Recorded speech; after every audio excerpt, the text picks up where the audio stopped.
Hej og velkommen til den her video. I dag skal vi smage på Corny Bar. Så skal vi bare gå i gang? Ja, hvad kan jeg starte med? Ja, jeg tænker, Måns, du starter med at vælge. Starter fra bunden af. Starter vi på bunden af. Den her hvid chokolade. Den ser god ud. Skal jeg skære den? Nej, det kan jeg godt. Okay, så skærer du den for.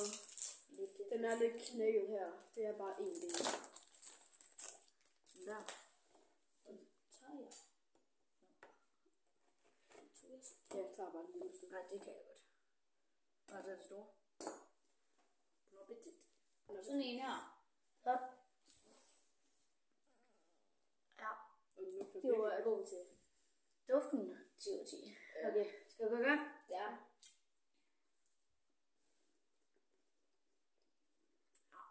Det smager jo bare hvid chokolade. Ja. Ja, det smager af hvid chokolade, så bare sådan anden konsistent. Ja. Den er god.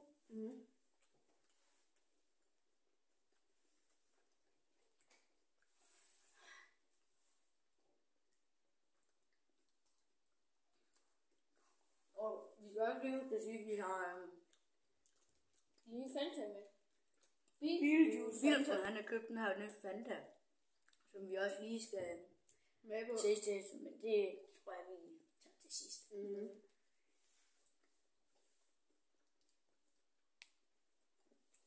Ja, det kunne jeg godt lide. Nå, man skal ikke. En 7. 7 ud af 10. Ja, 7,5 ud af 10. Jeg vil sige 6 ud af 10, fordi der er ret mange Corny Bar, hvor vi kan få en vinder som 6 ud af 10. 7,5. Jo. Det er fint. Hvad skal vi så tage? Skal vi så tage den her? Helt normal Corny Bar med chokolade. Mørk chokolade. Nej, lys. Ja, mælke. Mælkechokolade. Ja, Ja, det er mælkechokolade. det er bare mælke. Det er chokolade. Ja.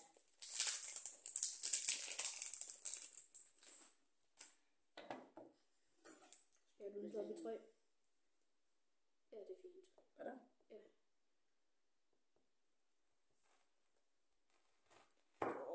Han er stærk, han er.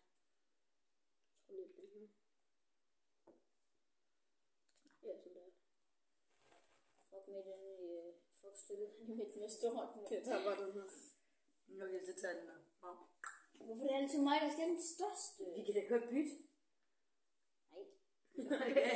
Okay. Ja, så smager vi på den her. Den kender I nok alle sammen, hvis I godt ved, hvad Corny Bar er. Duften bare chokolade. Ja. Ja.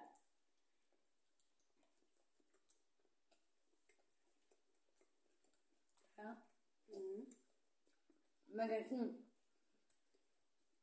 Man kan lige smage chokoladen til sidst, og så i starten kan man mere smage de her nødder, der er ovenpå. De er tydelige i den her. Det vil jeg godt lide. Ja.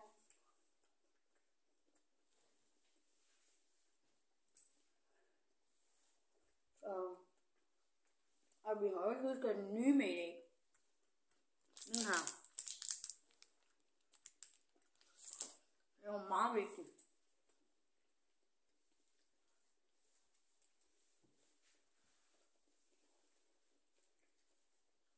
Okay. 6,5. 6,5. 5,5.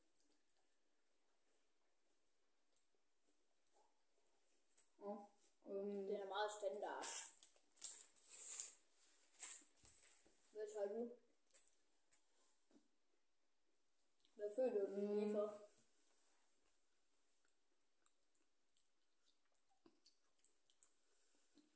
Det er et godt spørgsmål. Ja. Jeg har fundet noget chokolade.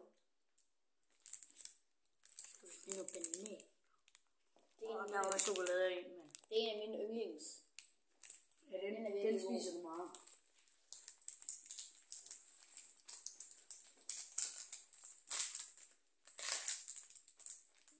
Den er Den er også også allerede hakket.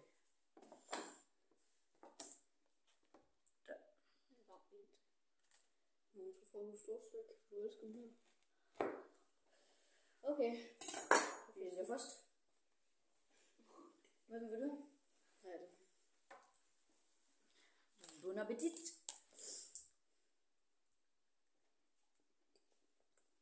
Man kan bare buffe bananen. Ja. Man kan tydeligt smage bananen. Chokoladen er ikke så tydelig, men det kan jeg faktisk ret godt lide. Ja.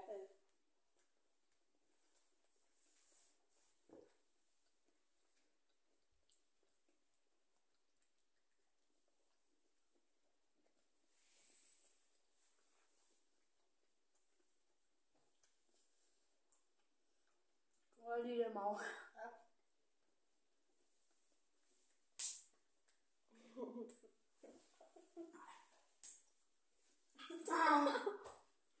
For satan.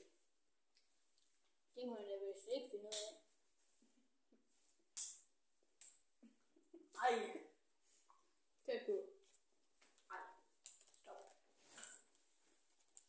First fry. Ja, næsten. Jeg giver ikke ringe.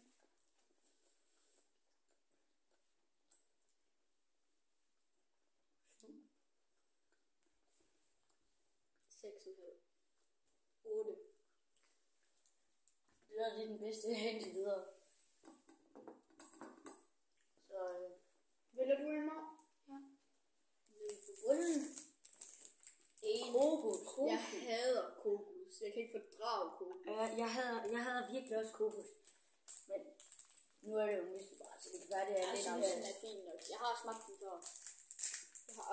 Jeg har aldrig smagt den før. Jeg har smagt den før. Det smager godt. Der Det er lidt smager meget... fint. Jeg hader kokos. Man kan godt se kokos. Der er meget kokos. Der er for meget Der. kokos. Ja, det er fint. Højligt. God. Jeg forsøger mindst. Det der, så der. Nej, det tror jeg faktisk, det er meget, han tog. Jeg tror, det er henne med mig. Okay. Duften, den er godt nok tydelig.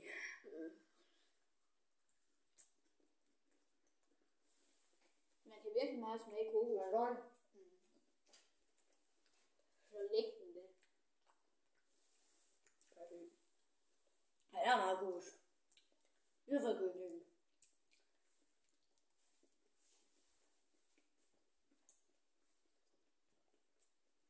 Chokoladen er helt væk. Meget kokos. Jeg kan godt smage chokoladen. Jeg tror bare, jeg hører hjemme i Vilden. Meget kokos. Jeg fik fordrag kokos.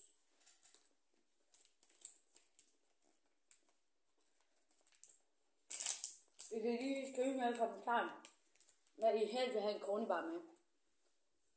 Jeg har faktisk helst til at have en med... Det var lækkert at smage med lakrids. Overhovedet ikke. Jeg kan godt lide. Du vil have en lille lakridsmag. Jeg kan jo godt smage en kronbar med lakrids. En passionsfrugt. Den er også. Den tror jeg også kommer til at. Jeg kalder den en pensionsfrugt. Eller en ferskner. Det er fersk.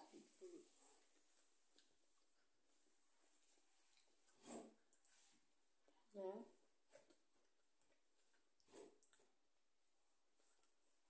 Og hvad giver I? 3. 3. Det er 6 år. 4. Meget nu bliver den her. Nej.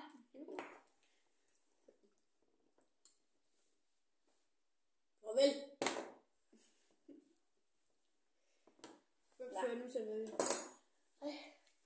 Min yndlings. Din yndling, jeg skal lige vise den her. Den med skumfidus og kiks.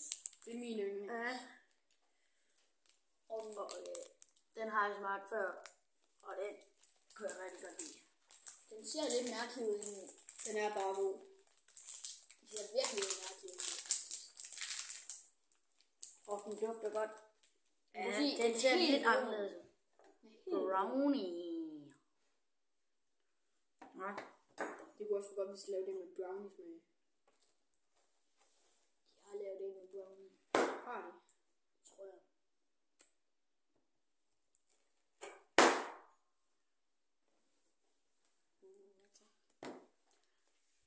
Den er meget klistret. Den dufter. Den dufter sgu vildt. Det gør den faktisk. Man kan se kiksen. Ja.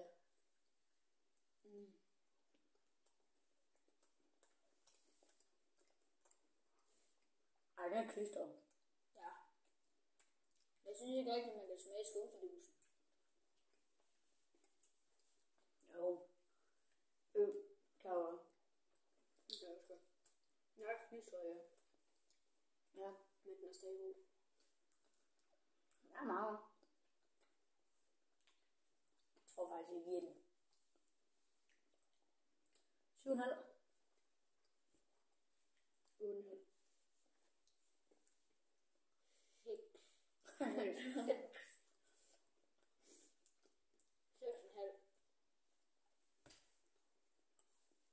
Ja. Det var fint. Jeg har smagt bedre. Den Det slog smager det. virkelig meget chokolade. Ja, det gør den. Men den slog det kokos. Det vil jeg sige. Så er det hos dig. Nej, men ved du? Ja.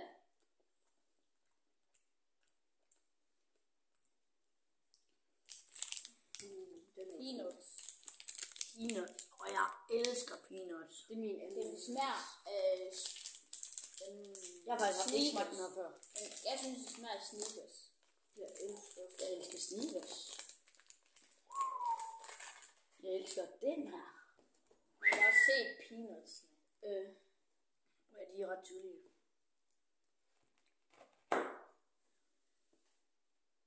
Jo. Anna.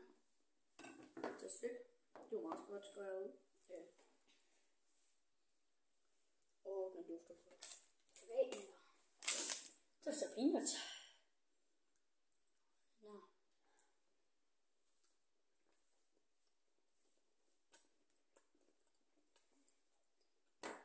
Nej, tak. Det er god. Jeg vil lide den om. Nej. Nej, alt for meget peanut. Alt for meget. Den er alt for kraftig, synes jeg. Jeg kan ikke lide.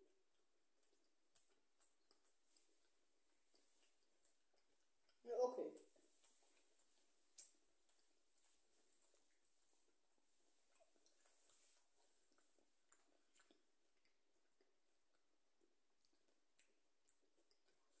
Ja, jeg kan godt kan lide peanuts, men jeg er ikke engang sikker på, at den slår kokos.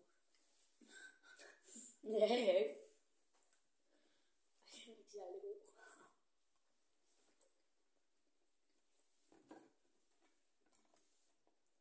Jeg synes, kokos er bedre. Hvad vil du? 4,5. 3. Det er den ringeste. Ja. Hvad så din så Ja. Saltkaramel. God gamle saltkaramel. Den spiser også meget. Ja, den er også god. Det er nok den, jeg skal ikke spise. Jeg spiser noget banan selv. Det er det min yndlings af dem. Jeg spiser mest skumfidus og saltkaramel. Gør du? Ja. Den dufter godt. Jeg kan lugte det helt herovre. Hvad er den her? Ja, det tager jeg bare.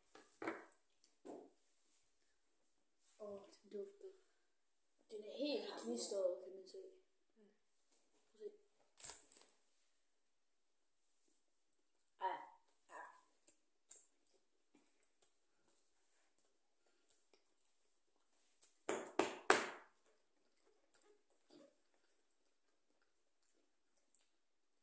Det er bare himlen. Smager som den skal. Og smager godt.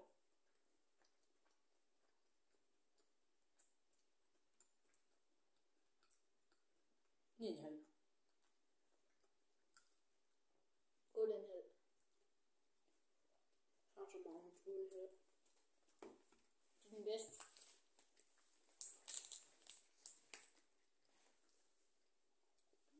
Det var rigtig godt ned. Hvad? En klassiker. Virkelig.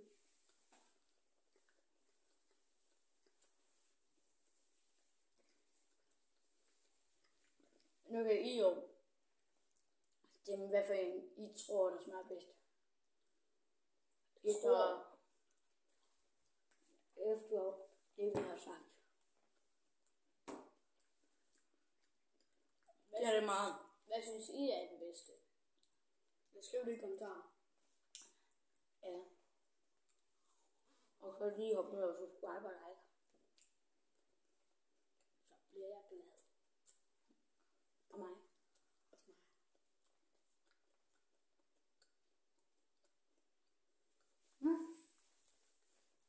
Så er dig vildt. Jeg har haft et øje på en. Mørk chokolade og cookies, hvis I kan se. Jeg kan ikke det. Og nu kan I se cookies lige der. Mørk chokolade. Den tror jeg kun til. Den har jeg aldrig smagt på træffe. Det var også den, der var sværest at få faktisk. Nej. Ja. Okay.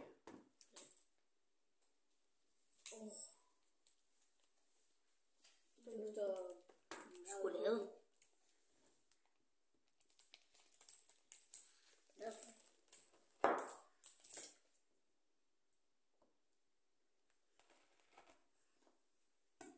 I tager først.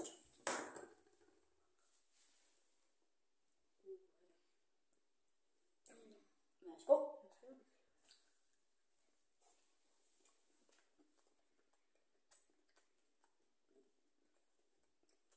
Allerede nu kan jeg sige mørk chokolade. Ikke så meget cookies.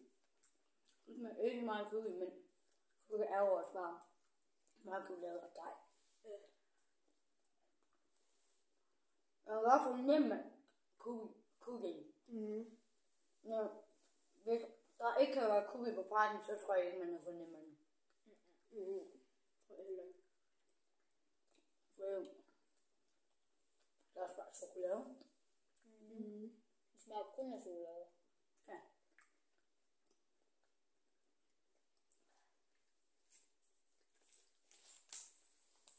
Men jeg er ikke fordi, den er ringe. Nej. Nej, jeg er ikke fordi, den er god. Så.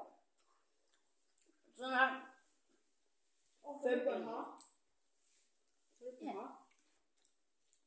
5,5 godt giver jeg den. Samme 5,5. 5. Så din lille rød. Der er 2 tilbage. 2 forskellige tilbage.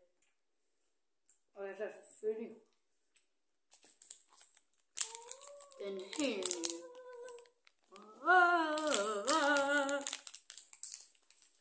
Den ser bare god ud. Halleluja. Halleluja. Vi kan åbne den her. Der var en hvid chokolade bagpå. Den dufter meget af jordbær. Prøv på det vis. Og bagsiden. Den var hvid. Jeg så ikke, jeg kommer til at være så vild med den her.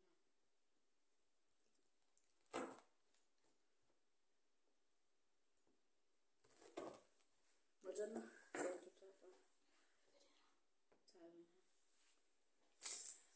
3, 2, 1. Den er bare god. Kan du ikke lide den? Den smager godt. Kan jeg ikke lide den.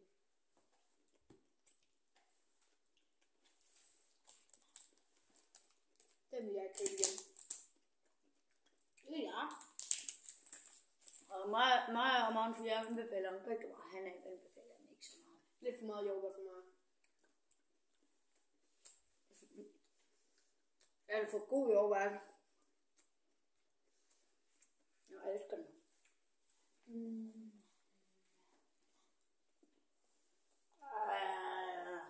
Og hvid chokolade, det bliver bare blandet godt sammen ind i det.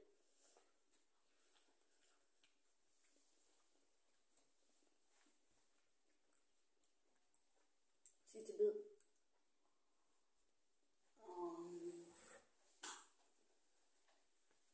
Hvor fodrer man?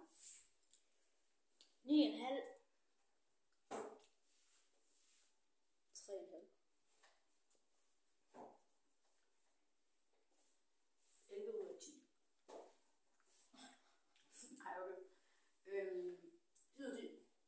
10 ud af 10. Hvad for en vælger du? Så er der kun 1 tilbage. Og hvad er det? Så den her lille en, dem har vi 3 af. 1 til hver. Og nu vender vi på hovedet. Og det er ikke så mange kalorier. Nu må vi se. Der er ingen sukker i, og der er kun 68 kalorier i. Ja. Den ser sgu ikke så lækker ud. Du kan se her. Det er bedre. Ja, du kan lige se. 68 kalorier står der her. Og der er Og ikke den ser meget sådan der ud. Den sukker. ser ikke så lækker ud. Jeg tror, du kommer til at gå. Så ikke Den ser ikke særlig lækker ud. Prøv lige at se den, drenge. den ligner sådan en proteinbar. Ej, min er allerede ved at knække. Prøv at se. Rød! Okay. Er I klar, drenge? Den er meget skrøbeløs. Okay, Ui, klar? så klar. 3, 2, 1.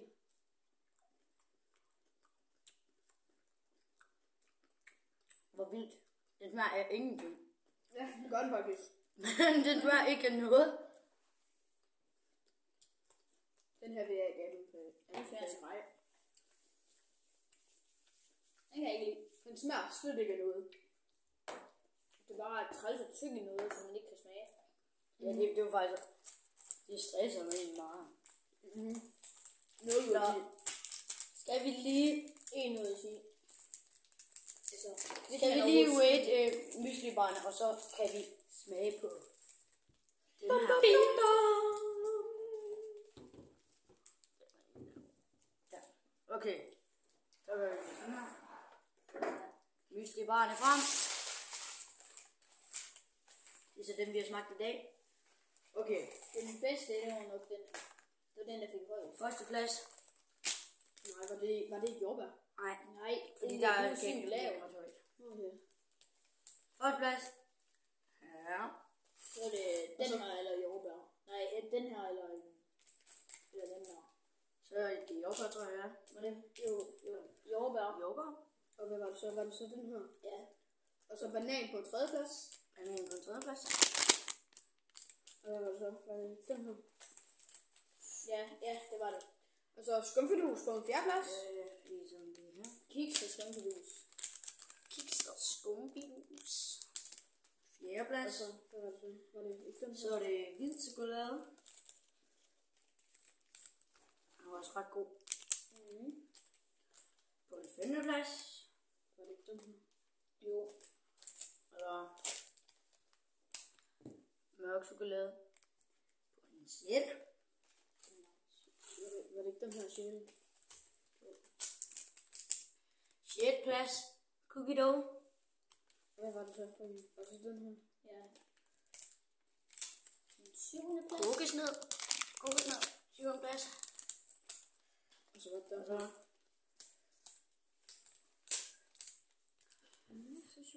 peanuts og chokolade. 8. plads. Og sidste. Men ikke mindst, og den dårligste. Ingen smag, siger jeg. Ingen skal købe den. Lad være. Den er ikke særlig god. Den smager ikke af en skid. Nej. Nej. Så den vil være stærk. Så kan vi Så ja. Skal vi nu smage på de her Fantaer? Ja, der var 9. 10 cornybar har vi smagt i dag. Og her har vi sidste plads. Og her har vi førstepladsen. Det er den samme farve. Ja. Nå. Så finder vi lige Og det er det vinderen. Så finder Magnus lige nogle glas, og lægger vi lige dem her til siden. Skal vi rode med glas? Kan vi røde glas, så vi har hver vores? Ja, bare Og der er pand på. Der er pand på. det er ligeglad med. Og Alle sodavand. en specielle kop til mig. Selveste. Boys koppen. BK Boys koppen. Fanta. Og Kondi. BK rundt omkring. Ned i. Ui. Så Er I klar? Beetlejuice, og man kan faktisk se ham. Det er premiere for den nye Beetlejuice. Er I klar? Ja, 3, 2, 1. Det lød bare godt. Fuck. Duften. Ren æble. Ja, ren æble. Det er æble og lychee.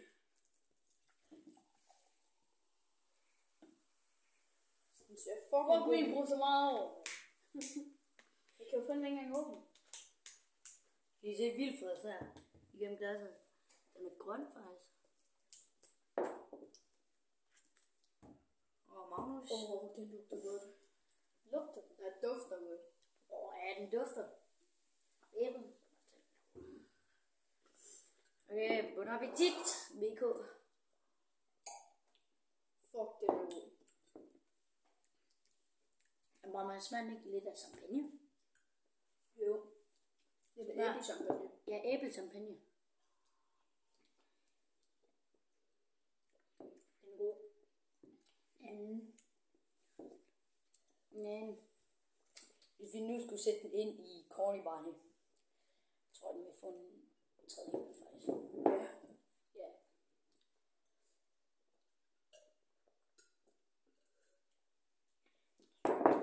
Det er godt.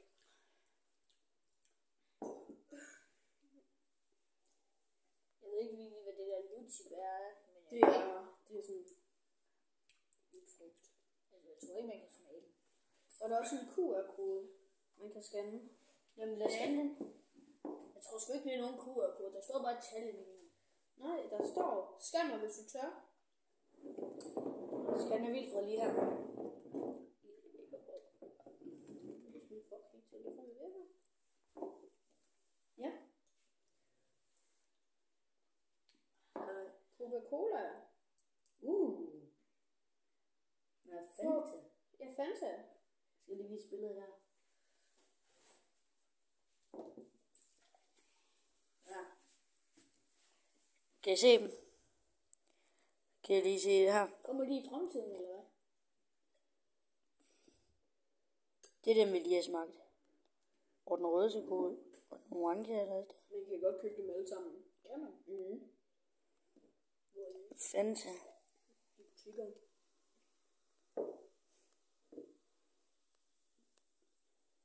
Ja. Det er jo lige det. Så skal jeg lige læse, hvad der står. Ja. Der står, få en chance for at vinde en inclusive Fanta og Beetlejuice premiere. Beetlejuice Limited Edition Fanta Beetlejuice smag. Har vi smagt ham? Måske. Ja. Og så kan du vinde en hel masse ting. Du kan vinde billetter til Beetlejuice, en after-train oplevelse, en Fanta Beetlejuice køletaske og lækker Fanta-produkter, en Beetlejuice kop-produkt, og så kan du vinde en Beetlejuice kasket og taske, og du kan vinde en Fanta Beetlejuice mystery box. Så der kan være alle mulige ting i. Ja. Det er faktisk også ingen sukker, Nej. står der. Nej, men drenge, skal vi til at afslutte den her video? Ja. Kom lige herinde. Så vi ses. Ja, vi Husk ses. at abonnere og like. Og alt det der. Og så når vi rammer 100, har han faktisk et lov til, at vi klipper ham skaldet. Nå, vi ses.